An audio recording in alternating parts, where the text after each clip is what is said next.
sa ikatlong linggo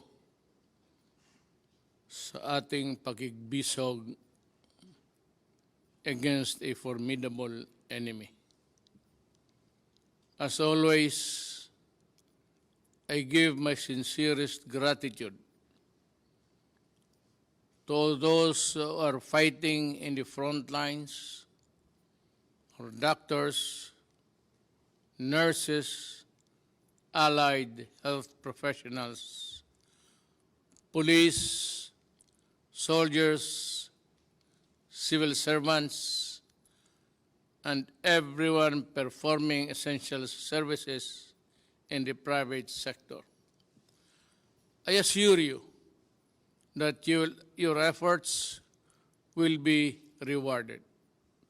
Your heroism will not be forgotten. Saludo kami sa inyo.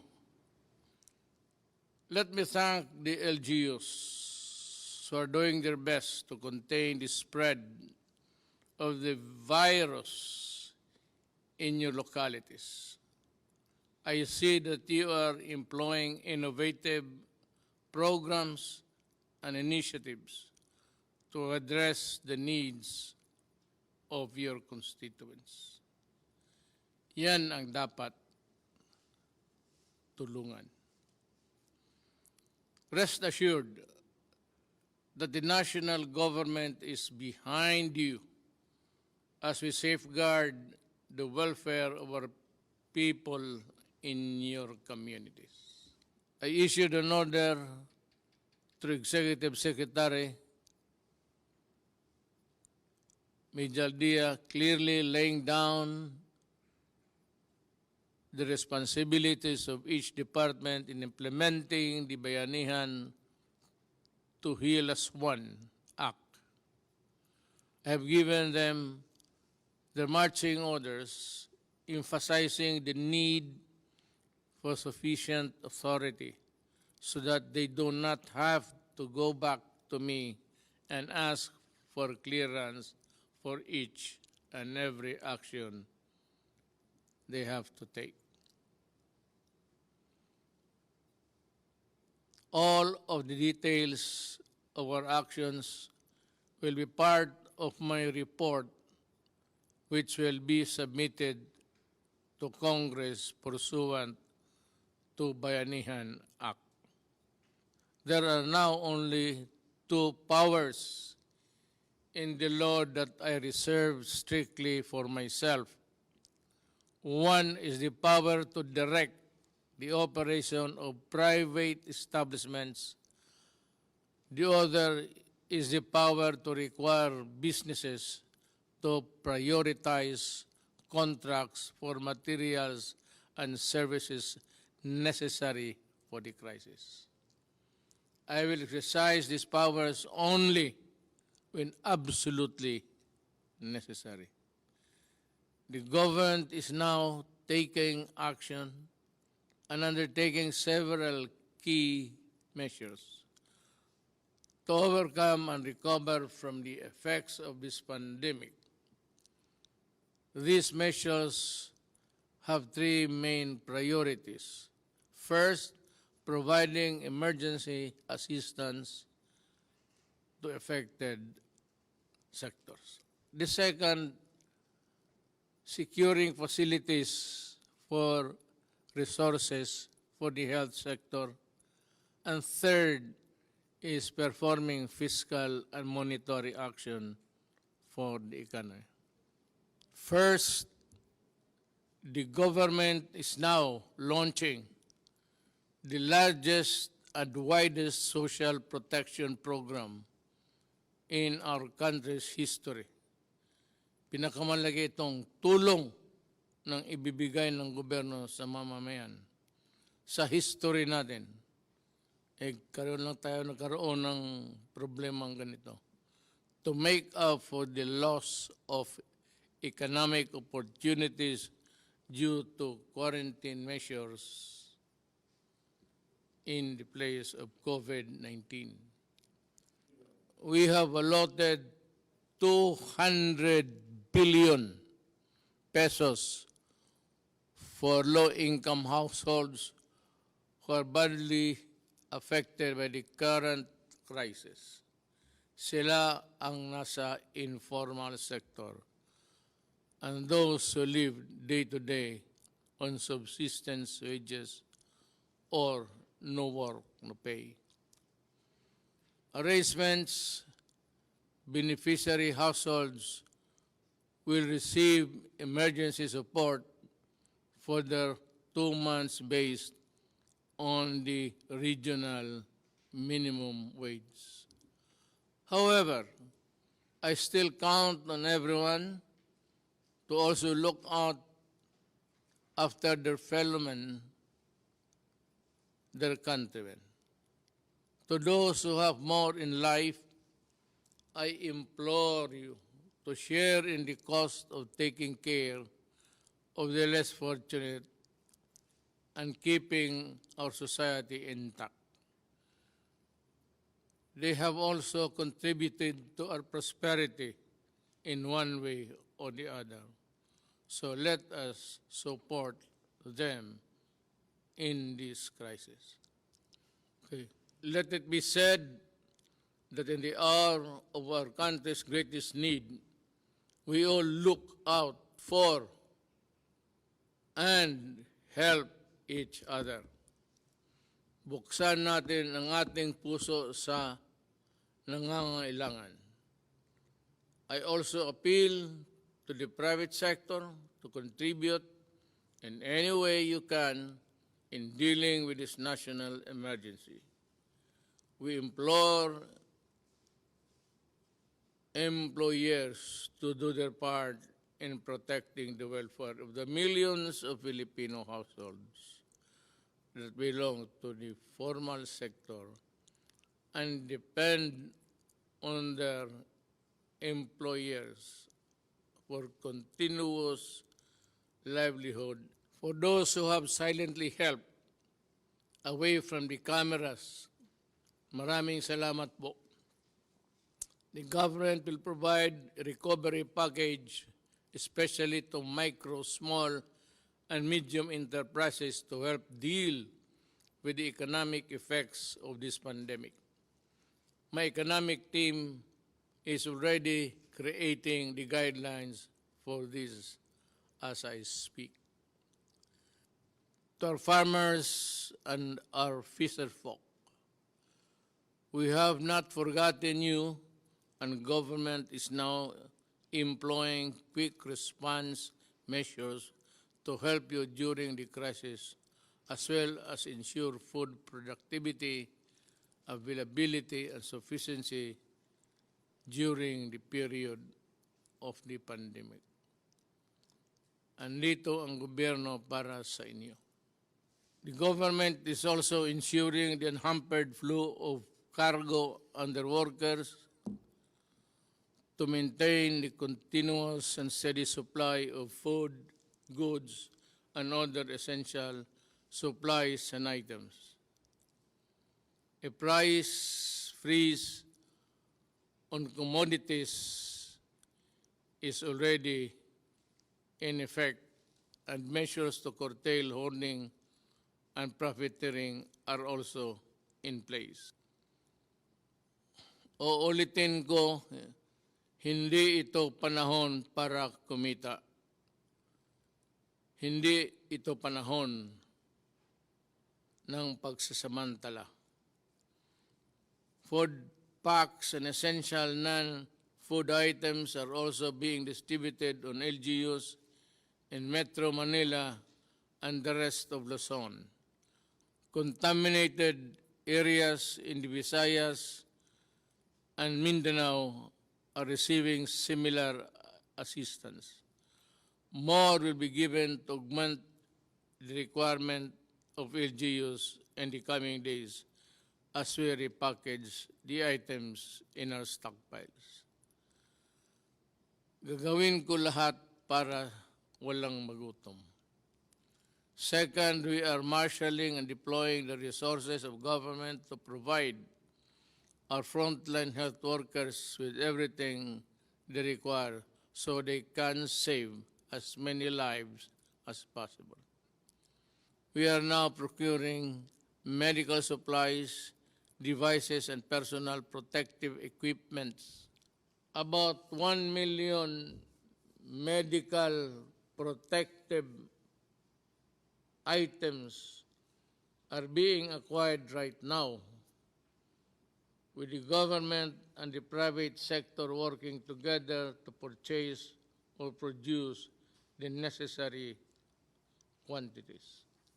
We are also ramping up our capacity to test more broadly, to take a fuller and more accurate picture of the spread of COVID-19 in the country.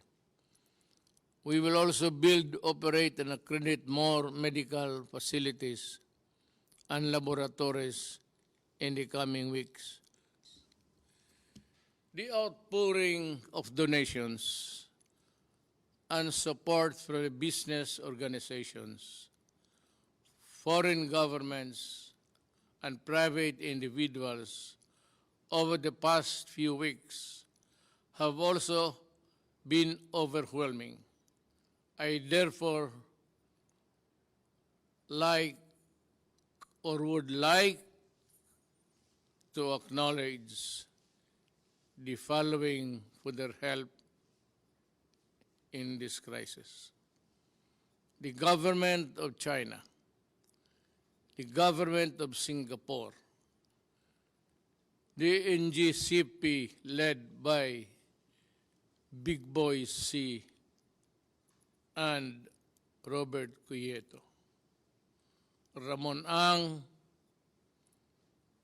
Enrique Crason, Manny Pangilinan, Lucio Tan and Michael Tan, Simeon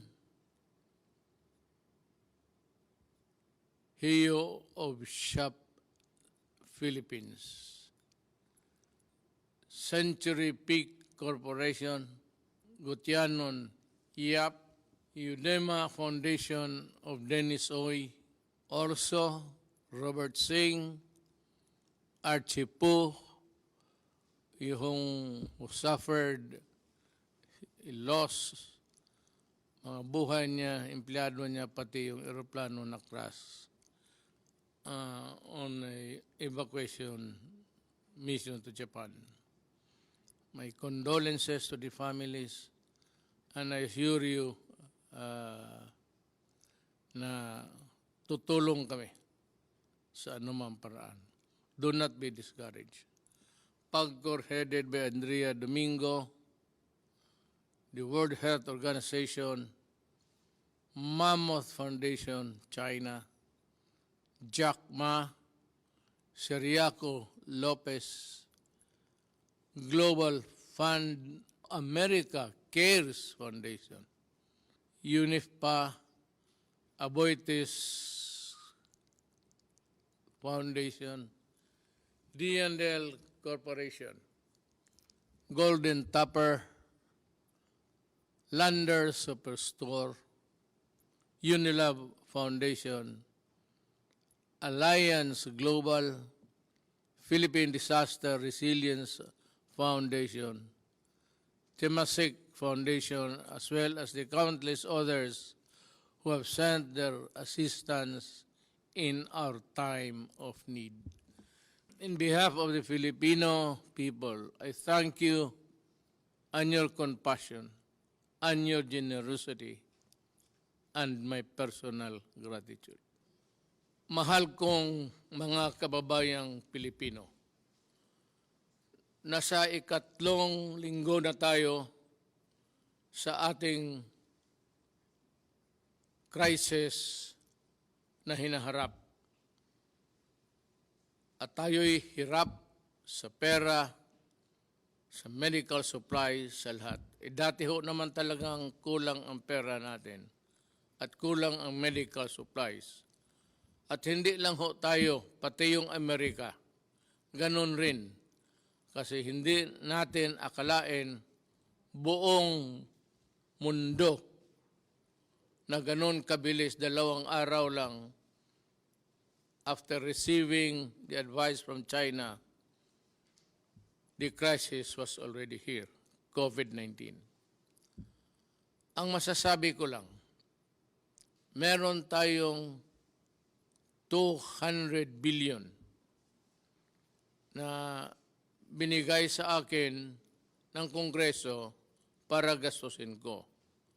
Yun naman ho ang ginagamit kong pakalat ngayon ng pera para mabigyan ang lahat. Galing doon sa walang trabaho, may trabaho, kalahating trabaho, ang mga mayaman hindi nakasali. Ako na may umaasa na itong ating mga trabahante na Pilipino ay gawin nila ang lahat para sa pakanan ng ating bayan. At ang kami dito, gawain ko ang buong kaya kong gawin para ho sa inyo. Kaya nga hindi ako nakalabas, ilang araw, 2 araw. Pero usually, in times of crisis, kailangan ang isang trabahante ng gobyerno na binigyan ho ng trabaho para humarap sa inyo, makipag-usap sa inyo. Ito ho ang garantiya ko. Ginagawa namin ang lahat ng makakaya namin. May mga doktor na, mga nurses, attendants na matay. Sila yung nasawi ang buhay para lang makatulong sa kapwa. Napakaswerte nila. Namatay sila para sa bayan. Yun ang dapat, ang rason na bakit tayo mamatay. Huwag tayong mamatay sa ibang rason na sagasaan ka lang at wala ka namang ginawa. It would be an honor to die for your country, I assure you. At ako naman ang filosofiya ko ganito. Sa nagtatrabaho, kung protected ka lang, make yourself fully covered, protected, para hindi walang madisgrasya. Pero ang doktrina ko sa buhay, ako, si Rodrigo Duterte, kung panahon ko na. So, ganun na lang ang pagtingin ko kasi wala ma rin akong magawa. Pumupunta ako doon sa mga lugar na may gera. Pumupunta ako doon sa may lugar na may pumuputok yung bomba. Pumupunta ako doon sa likod ng mga sundalo at nagrakrakan sila ng... hindi ko masabi kung kailan ako. Kaya sabi ko na lang, Diyos ko, pag panahon ko na, kunin mo na ako. Huwag kang mag-atubili.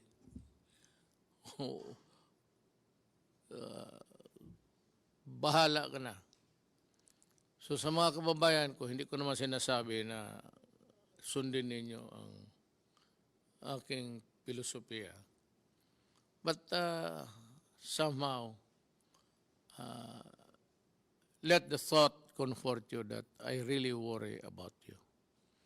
That I worry that you will not be able to reach an old age with your children and grandchildren.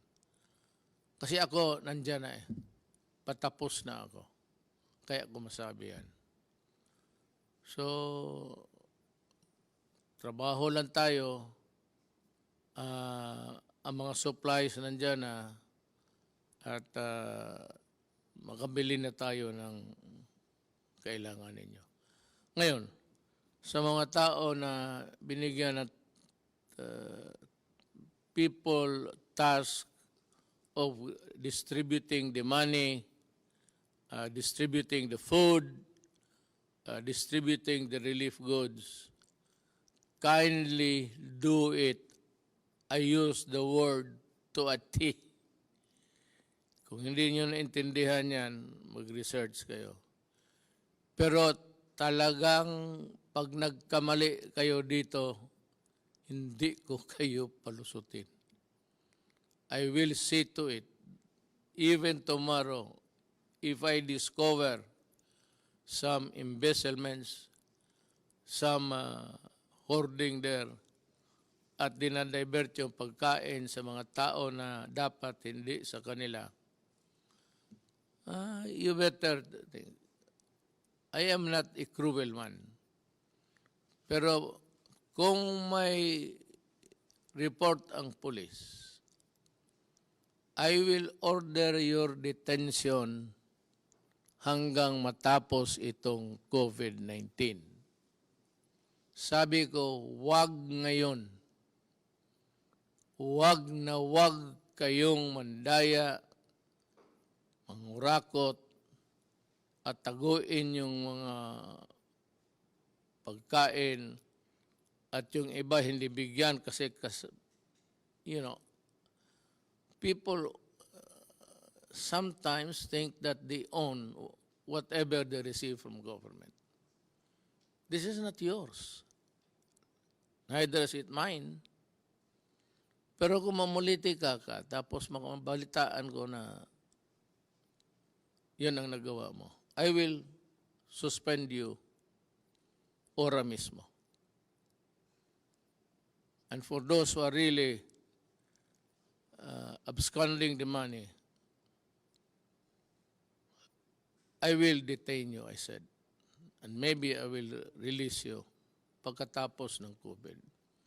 Hindi ako nananakot. Nagpapasalamat ako sa buong lahat ng aking mga doktor who are honest, at talagang natatrabaho. Sa inyo po, personal kong gratitude na hindi mabayaran ng pera. Ang papasalamat rin ng taong bayang Pilipino. Salamat po. At ako'y regularly makipag-usap sa inyo until this crisis is over. Huwag kayong matakot ngayon. Huwag na huwag kayong matakot kasi sabi ko may pera ako at kung meron man ang palpak-palpak dyan kunti, ayusin namin yan. Ayusin ni Lorenzana yan, the implementor, pati ni Anyo sa DILG. Ato si Galbeso, puro military na yan sila. At as a matter of fact, ganito, lahat ng contribution, lahat, ibigay mo doon sa opisina na set up ng task force. At